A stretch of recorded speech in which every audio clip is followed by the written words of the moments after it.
Hi అండి సతీష్. మూడో promo చూసాం కదా. ముందొచ్చిన ప్రోమోలో ఫన్నో ఎంటర్టైన్మెంట్ బేస్లో ఉంటే, ఈ లాస్ట్ ప్రోమో మాత్రం సూపర్ ట్విస్ట్ అయితే ఉండబోతుంది.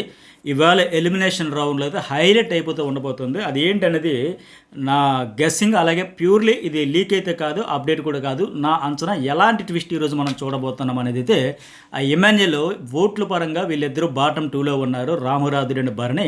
నువ్వు పవరాస్త్రం ఉంది కదా, ఎవరి కోసం వాడతావంటే ఖచ్చితంగా వాడతానని చెప్పాడు. మరి ఆ వాడేటప్పుడు ఎలాంటి ఏమంటారు దాన్ని ట్విస్ట్ చూడబోతున్నాం అనేది చెబుతా. అట్లాగే ప్రోమో వేజ్ వెళ్దాం. చాలా హైలైట్స్ అయితే ఉన్నాయి కనుక లడ్డూస్, చేదు లడ్డూలు తినిపిస్తా చెబుతూ ఉన్నారు కదా, దాని గురించి కూడా మాట్లాడుకుందాం. చాలా ఇంట్రెస్ట్గా ఉంటుంది. ఈ వీడియో చూసే ముందు లైక్ కొట్టండి. అలాగే అందరికీ దీపావళి శుభాకాంక్షలు. అదే ఫస్ట్ చెబుదాం అనుకున్న, ప్రోమో బాగుండేసరికి మర్చిపోయా. వన్స్ అగైన్ అందరికీ దివాళీ శుభాకాంక్షలు. అట్లాగే వీడియోకి లైక్ కొట్టేసేయండి.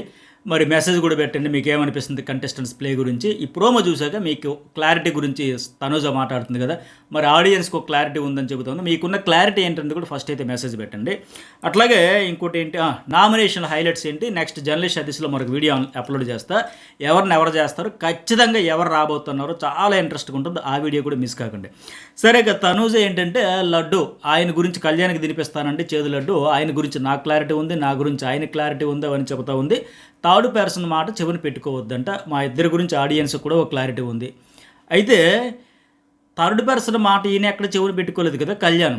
వాస్తవానికి డీమోన్ పవన్కి రీతికి సంబంధించి మూడో పర్సన్ ఎవరైనా వచ్చేదని చెబుతూ ఉంటే వాళ్ళకి చెబుతా ఉన్నాడు తప్ప, ఇప్పుడు డీమోన్ పవన్కి రమ్య వచ్చి చాలా చెప్పింది కానీ బాగా బ్యాడ్ అయిపోయింది, చూసుకొని ఇంతకంటే ఎవరు చెప్పలేరు, నేను ఉన్నదే చెబుతాను, తర్వాత నీ ఇష్టం, జెన్యునా కాదా, ఆ అమ్మాయి గురించి నాకు అనవసరం, అట్లా అతనికి చెప్పారు కానీ ఇతనికైతే ఎవరు చెప్పలే. పైగా ఇక్కడ ఏంటంటే నిన్న అక్కడ నాగార్జున గారు చెరోక వీడియో నిజంగా చూస్తే వీళ్ళిద్దరికి మెయిల్ చేయడానికే ఇతడి కళ్యాణ్కి సెపరేట్గా రమ్యతో పాటు ఒక వీడియో చూపించి అలా చేతులు వేయడం వల్ల నీకు చాలా బ్యాడ్ అయిపోతాను చూసుకొని చెప్పడం వల్ల ఖచ్చితంగా ఇక అలా చేతులు వేయాలన్నా అలాంటి ఆలోచన వచ్చినా వణుకుతాడు, భయపడతాడు, దూరంగా ఉంటాడు.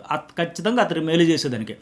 ఇక తనూజ కళ్యాణ్ ఓకే, ఆయన ఏం పేరు హైప్రాది కూడా వచ్చి మీ అక్కా తమ్ముడు బంధం అనే మాదిరిగా ఏవో కొన్ని పంచులు సెటైరల్ స్టైల్లో ఫీడ్బ్యాక్ ఇచ్చాడంట. ఇవన్నీ చూసిన తర్వాత ఇక దయచేసి ఇక తమ్ముడు అని ఈవిడ నోరార పిలవడం కానీ, అక్క అని అతను నోరార కానీ పిలవడం కానీ చేస్తే అస్సలు బాగోదు, ఏమాత్రం బాగోదు. ఓకే, ఆయనైతే ఎన్నో సందర్భాల్లో నా ఫీలింగ్స్, నా ఇష్టం, నా ఎమోషను, నా క్రష్ అంతా చెప్పి ఆ వైబ్ అంతా అట్లాగే ప్రదర్శించి చూపించి, ఆవిడ కూడా ఆయన ఇంటెన్షన్ ఏంటో అర్థం కానంత అమాయకురాలు, చిన్నపిల్ల అయితే కాదు.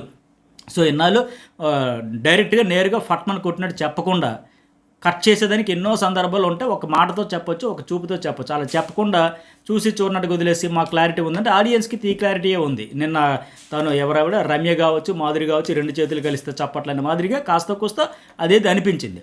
సో నేను ఇప్పుడు ఏమంటాను ఫైనల్గా, సరే ఇక ఇలా వదిలేసి కళ్యాణ్, తనూజ అంతవరకు అలా పేర్లు పెట్టి పిలుచుకొని అట్లా ఉండిపోతే పర్వాలేదు. కానీ ఆ సీజన్ 7 అన్నాల కుర్రాడు ఎవరు, ప్రశాంత్, ఓ లేనిపోయిన సకల కళలు ప్రదర్శించేసి విన్యాసాలన్నీ ప్రదర్శించి సడన్గా ఆవిడ గట్టిగా యూటర్న్ తీసుకుని అనేసరికి అక్క అన్నాడు చూడండి, బిస్కెట్ అయిపోయింది, విపరీతమైన ట్రోలింగ్ అయిపోయింది. సో నేను ఇప్పుడు కూడా చెప్పేది అదే, మీ క్లారిటీ ఓకే, నీ మీద ఆయనకి ఏం క్లారిటీ ఉందో, ఆయన మీద నీ క్లారిటీ ఏముందో, ఆడియన్స్కి మీ మీద ఏ క్లారిటీ ఉందో అని మీరే చెబుతున్నారు కనుక ఓకే, మీకు ఎవరికి ఏ క్లారిటీ ఉందో అనేది ఆడియన్స్ కూడా మెసేజ్ పెట్టండి. నేను ఫైనల్గా చెప్పేది ఒకటే, ఇక దయచేసి అక్క తమ్ముడు అని పిలుచుకోకుండా ఇలాగ ఫ్రెండ్ లాగా ఒక కో కంటెస్టెంట్ లెక్క కొనసాగిపోతే పర్వాలా. కానీ ఇంకా మరి ఆ పేర్లు పెట్టి అక్క తమ్ముడు పిలుచుకుంటే మాత్రం విపరీతంగా ట్రోలింగ్ అయిపోతారు, అందులో అనుమానమేలే. సో అలా పిలవకుండా సరే, ఇంకా బాండ్ వల్ల ఈ ఎఫెక్షన్స్, ఎమోషన్స్, ఈ క్రష్ల వల్ల బ్యాడ్ అవుతుంది, నెగిటివ్ అవుతుందని వాళ్ళకి వాళ్ళు అర్థం చేసుకుని పులి స్టాప్ పెట్టుకుంటే ఓకే. కానీ అలా పిలుచుకోకుంటే ఉంటే బెటర్ అనేది నా ఫీలింగ్. అట్లాగే ఇంకేంటి, ఈయన సెన్స్ ఆఫ్ క్లారిటీ కోసం తనూజకి ఎమ్మెన్యేలు ఇవ్వడం.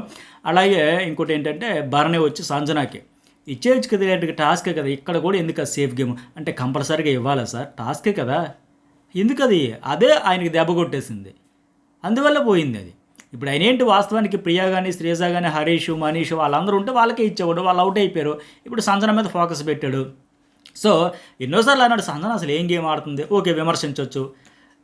అసలు సంజనలోకి మీరు అసలు పరిగణలోకి తీసుకుంటున్నారా, ఒక కంటెస్టెంట్గా మీరు అసలు గుర్తించారా, మా దృష్టిలో ఒక కంటెస్టెంటే కాదు, ఎప్పుడో లిస్టులోంచి తీసేసాం, ఇట్లా చెప్పినా అయినా నీకు రియల్గా నచ్చలేదు అదే మాట చెప్పొచ్చు కదా సార్, నాకు ఈ విషయంలో నచ్చలేదని హోస్ట్ ముందు కూడా.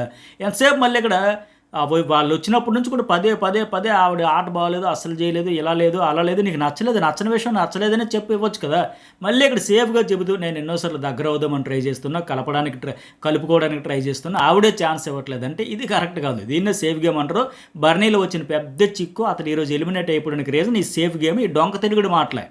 రియల్గా మీరు నాకు నచ్చలేదండి, మీ గేమ్ నచ్చలే, మీ స్టైల్ నచ్చలే, మీరు మాట్లాడే విధానం కావచ్చు, ఫ్లిప్పులు కొట్టారనో లేకపోతే మీరు తీసుకునే స్టాండ్స్ నచ్చలే, మీ ఒపీనియన్స్తో నేను కన్విన్స్ కాలేకపోయిన ఇట్లా డైరెక్ట్గా చెప్పి ఇచ్చేవచ్చు కదా. ఇతనికేమో నచ్చలేదని చెప్పడానికి కూడా ధైర్యం చాలక భయపడుతూ డొంక తిరుగుడు చేస్తా, నేను దగ్గర అవుదామని ట్రై చేస్తే ఎప్పుడు చేశాడు, చేయలేదు కదా. సో మొత్తానికి ఇతనైతే ఆవిడకి ఇచ్చాడు, ఓకే ఇది ఎక్స్పెక్ట్ చేసిందే. అయితే భరణి ఎలిమినేషన్ తర్వాత ఈ ఫ్యామిలీ డ్రామాకి సంబంధించి హైపరాది చెప్పినట్టుగా వీళ్ళందరి మధ్య తునకలు అయిపోతాయి. ఇప్పుడు ఈరోజు ఇంకోటి ఏంటంటే ఫస్ట్ సుమన సేవ్ అయిపోతాడు, తర్వాత దివ్య సెకండ్ ప్లేస్లో ఆవిడ సేవ్ అవ్వగానే అందరూ ఆశ్చర్యపోతారు, ఇదేంటి అవుట్ అయిపోద్ది అనుకున్నామా, బాటమ్ 2లో ఉంటుంది అనుకుంటే టాప్ 2లో సేవ్ అయింది అని. ఇక థర్డ్ తనూజ్ అయిన తర్వాత తనూజ్ కూడా లైట్ పెరిగిపోద్ది, ఏదో తేడా కొడుతుంది, ఇతను వెళ్ళిపోతారేమో భరణి అని చెప్పేసి. ఆ తర్వాత బాటమ్ 3లో ఉండేటప్పటికి ఆవిడ కొద్దిగా ఎమోషన్ అవ్వడం, కన్ఫెషన్ రూమ్లోకి వెళ్ళి ఆడవడం ఇవన్నీ జరుగుతాయి. అయితే భరణి అవుట్ అయిపోయిన తర్వాత వీళ్ళందరూ ఇప్పటికీ ఆల్రెడీ ఈ లడ్డూలు కూడా ఇచ్చిపుచ్చుకున్నారు కనుక, ఇన్పుట్స్ కూడా గట్టిగా అందే కనుక ఆట అయితే నెక్స్ట్ లెవెల్ వస్తుంది. వీళ్ళందరూ ఇంకా ఈ బాండ్స్ని కలుపుకుంటూ అయినా కదా, ఎవరి మధ్యన డిస్ప్యూట్స్ వచ్చినా కుటుంబ పెద్దలాగా వచ్చి క్లియర్ చేసేవాడు. ఇకపైన అవన్నీ ఉండవు, ఎవరి గేమ్ అయితే వాళ్ళు ఆడతారు. సరే ఇక లాస్ట్లో ఏంటంటే నాకు అనుకుంటున్న ట్విస్ట్ ఏంటంటే భరణికి ఎట్లా ఎలిమినేట్ అయిపోయాడంటే, ఇమాన్యుయల్ భరణి స్ట్రాంగ్ కనుక ఆయన ఎటు ఓట్ల ద్వారా సేవ్ అయిపోతారు. బాటమ్ 2లో ఉన్నా సరే ఆ ఇద్దరిలో కూడా భరణి మంచి ఓటింగ్గా పడి ఉంటుంది. సో ఓట్ల ద్వారా ఎటు సేవ్ అయిపోతారు కనుక నేను ఈ పవరస్త్ర రామురాధుడు వీక్ కనుక ఆయన కోసం వాడతాను అని చెప్పుంటాడని నేను అనుకుంటున్నా. ఇది ప్యూర్లీ మై గెస్సింగ్, ఇది లీక్ కాదు, అప్డేట్ కాదు, ఇది అనుకుంటున్నా. సో అలాంటప్పుడు ఏంటంటే లాస్ట్లో ట్విస్ట్ రివీల్ చేసి నీ పవరస్త్ర వాడేసావు రామురాధుడి కోసం, మరి ఇప్పుడు ఆయన ఓట్లతో సేవ్ అయ్యాడా లేదా చూద్దాం అనేసి రివీల్ చేసేటప్పుడు ఓట్ల ద్వారా ఆయన సేవ్ అయ్యాడని చెబుతారేమో. చెప్పేటప్పుడు ఏంటంటే నువ్వు పవరస్త్ర కూడా అతనికే వాడు, ఓట్ల ద్వారా కూడా అతనే సేవ్ అయ్యాడు, సో రెండు రకాలుగా ఇతనే సేవ్ అయ్యాడు. భరణి ఏమో ఓట్ల పరంగా బాటంలో ఉన్నాడు, అతనికి ఒకవేళ పవరస్త్ర వాడి ఉంటే అతను సేవ్ అయ్యేవాడు పవరస్త్ర ద్వారా. సో ఓట్ల పరంగా లిస్టు పవరస్త్ర కూడా వాడలేదు కనుక ఆయన అవుట్ అయిపోయాడు ఇలా చెబుతారో నేను అనుకుంటున్నా. ఎందుకంటే ఇక్కడ మీకు ఒక 2 ఎగ్జాంపుల్స్ కూడా చెబుతా. గత సీజన్ 4లో హరియానా అవినాష్ ఉండేటప్పుడు లాస్ట్ రౌండ్ వాళ్ళిద్దరు ఉండేటప్పుడు ఎలిమినేషన్కి అప్పుడు అవినాష్ దగ్గర ఒక పవర్ ఉండేది, సేమ్ ఇట్లాగే ఏదో సంథింగ్ ఏదో పవర్. ఆ పవర్ ద్వారా అవినాష్ సేవ్ అయ్యాడు. అప్పుడేంటి హరియానా అవుట్ అయిపోద్ది అనుకుంటే హరియానా ఇంకా ఇతను సేవ్ అయిపోయింటే ఆవిడ అవుట్ అనుకుంటే హరియానా ఓట్ల ద్వారా సేవ్ అవుతుందని చెప్పేసి అంటే ఆ వారం ఇద్దరు సేవ్ అయ్యారు. ఆ తర్వాత అవినాష్ ఉండడానికి ఇబ్బంది పడ్డాడు, అయ్యా నేను పవర్ ద్వారా ఉండాలనుకోలేదు, ఆడియన్స్ ఓట్ల ద్వారా అయిపోయాను కదా, అది వేరే కదా. మొత్తానికి అప్పుడు ఏంటంటే ఇద్దరు సేవ్ అయ్యారు, ఒకరు పవర్ ద్వారా ఒకరు ఓట్ల ద్వారా. ఇట్లాగే సీజన్ 5లో రవి కాజల్ లాస్ట్లో ఉండేటప్పుడు సన్నీ దగ్గర పవర్ ఉండేది, ఆ పవర్ కూడా కాజల్ ద్వారా వచ్చింది. కాజల్ చాలా గేమ్ చేంజ్ చేసి గట్టిగా ఆడి తెచ్చింది. సో నీ ద్వారా వచ్చిన పవర్ నీకే వాడుతున్నాను సన్నీ అంటే కాజల్ వద్దు నాకు దయచేసి వద్దు, నేను ఆడియన్స్ ఓట్లతో అయితే ఉంటాను, లేకపోతే అవుట్ అయిపోయినా పర్వాలేదు. ఆవిడ పదే చాలా పీక్స్కి వెళ్ళిపోయినాయి 2 ఎలిమినేషన్లు కూడా. అప్పుడు అవినాష్ అండ్ హరియానా, అట్లాగే ఇక్కడ కాజల్ సన్నీ వీళ్ళ ఎపిసోడ్స్ కూడా. అయితే ఫైనల్లీ ఆవిడకే వాడేస్తాడు. బట్ ఏంటంటే ఆవిడ కూడా ఓట్ల ద్వారా సేవ్ అయిపోతుంది, ఆడియన్స్ ఓట్ల ద్వారా సేవ్ అయింది. ఈ పవర్ కూడా 2 కలిపి ఆవిడకంటే ఆవిడ ఫుల్ ఖుషి అయింది, ఎందుకంటే పవర్ ద్వారా కాదు నాకు ఆడియన్స్ ఓట్లు వేశారు కనుక నేను ఓకే అని ఫుల్ హ్యాపీ ఫీల్ అయింది. రవికి ఒకవేళ అప్పుడు సన్నీ వాడి ఉండుంటే పవర్ అస్త్ర ద్వారా అతను సేవ్ అయ్యి ఉండేవాడు, కానీ వాడలేదు, అతను అవుట్ అయిపోయి. సేమ్ అలాంటి సీనే ఇప్పుడు ఈరోజు కూడా రిపీట్ కాబోతుందని నేను అనుకుంటున్నా.